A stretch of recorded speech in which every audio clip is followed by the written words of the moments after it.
From KUNC and the NPR network, this is In the NoCo. I'm Brad Turner, in today for Aaron O'Toole. The city of Longmont last week took an unusual step in reducing the impact of data centers on the community and its energy grid. Data centers are built to support the growing tech and artificial intelligence sectors, and they consume huge amounts of electricity and water, something that makes them especially controversial in an arid state like Colorado. The Longmont City Council voted to restrict the development of especially large, or so-called hyperscale, data centers that would consume more than 5% of the city's available power. That's about 70 megawatts. That's enough energy to power roughly 30,000 homes. At the moment, there are no data centers in Longmont that fit that description, so we reached out to Matthew Popkin, the city council member who proposed the ordinance, to talk about the idea behind the measure. Matthew, the number of large hyperscale data centers is a little tough to nail down, partly because the industry is growing so quickly, but there are between 500 and 600 in the U.S. How many of these have been proposed for Longmont? This is a really topical question. I can speak broadly to, we've been approached. We have different companies poking around to figure out kind of what we're interested in. Mm-hmm. And I think, this was not in reaction, to be clear, to any specific proposal. This is more of a reaction to the trends that we're starting to see across the country, where communities are starting to realize, hey, these are being built in our backyard, or, we didn't understand the impact that this was going to have. And also recognizing that the state of Colorado had two different pieces of legislation one was going to incentivize data centers, and one was going to add more rigorous environmental standards, both of which failed. And so there weren't any state policy guardrails or guidelines that were coming out either. So we said, you know what, let's not wait for something to happen to us. Yeah. And look, we have some small scale data center facilities in Longmont too. We're not inherently afraid of the facility. We want to just make sure that what gets built here and what is welcome in our community makes sense for Longmont. As an elected leader at the municipal level, did you feel a little let down by state legislators on this topic? I don't know if I would say let down, but I think some clarity would have been helpful to know kind of what the state was interested in trying to either encourage or guard against. And at the same time, Longmont as a city, like many cities, is also responsible for kind of what gets built where in our community. And what that really relates to is what standards are we setting for the types of facilities that locate here, what types of homes, businesses, commercial buildings, and industrial facilities. And then we go a step further here because we run our own electric utility. We run our own fiber broadband utility, that's NextLight. We run our own water utility like many communities, and then we also control our own land use, or as much as we can that isn't preempted by state law. And so those are all different tools in our toolbox, but also systems that we are responsible for making sure are reliable, affordable, resilient, and sustainable for our community. You had a little pushback. The Denver Post reported that one of your other council members, Diane Christ, voted against the measure and said it's a little hypocritical to use AI products and then put a measure like this in place.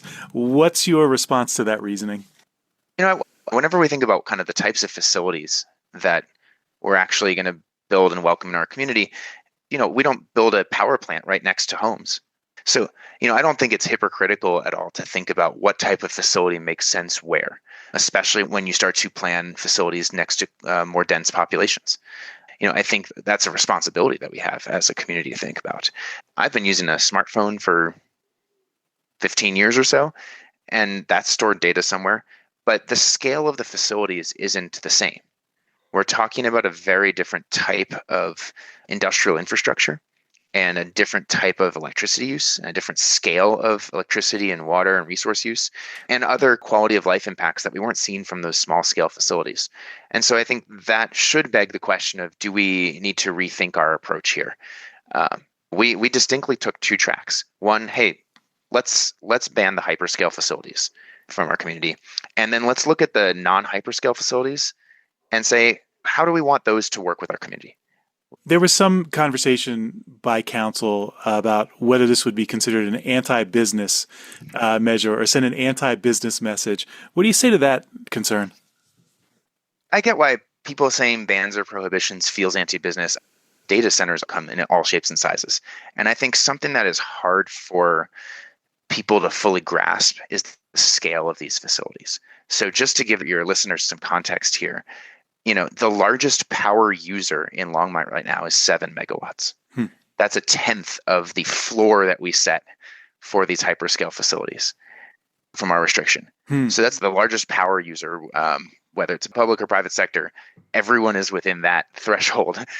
It's not even close to that same scale. I mean, I don't see this as being an anti-business piece of legislation. I think this is how do we integrate new technologies and facilities as responsibly as possible and at a scale that is responsible, not just for our residents, but for our businesses too. A resilient community, a resilient Longmont, is actually a community that it makes not only our residents thrive, but our businesses thrive. I mentioned in the intro, data centers have been a hot topic in a lot of places. Are you surprised more cities in Colorado haven't passed something similar to your ordinance in Longmont? Not yet. I'm not surprised yet. Look, I ran for election in the November 2025 cycle. None of my opponents, myself, or any other candidate running had a platform that involved data center topics. We're 6 months away from that time period at that point. That's how fast this topic has kind of taken hold of communities here, and that's how quickly the industry is evolving. I think we are starting to see some moratoria pop up in the Front Range and maybe in a couple other pockets of the state. I haven't followed every single county and municipality, but I do know quite a few around us are starting to look at, hey, do we want to hit pause? Do we want to hit the brakes? Do we want to update standards? Do we want to welcome them? And, I think this is a timely conversation, not just because the industry is evolving, but also because we saw one of, if not the most, historically lowest snowpack in our recent history. Just this past year, most Front Range communities, Longmont included, are in some level of drought condition and management strategy. When we think about the resources, it's not just the power, but it's also the water that is used for the power. It's the water that is used to cool the facilities. It's the quality of life impacts overall. So there's a whole range of different potential impacts and issues. And we're also trying to figure out how to maintain competitiveness in a changing climate and with a rapidly evolving technology sector in the Front Range too, especially between Denver and Fort Collins.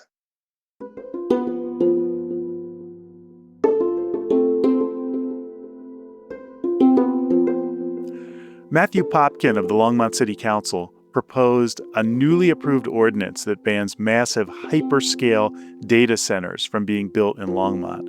We'll put a link to more coverage of this story in our show notes and at kunc.org.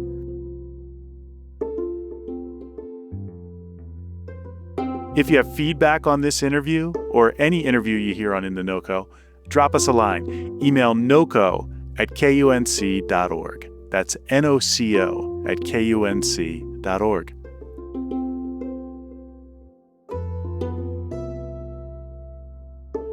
That's it today for In the NoCo. I'm Brad Turner.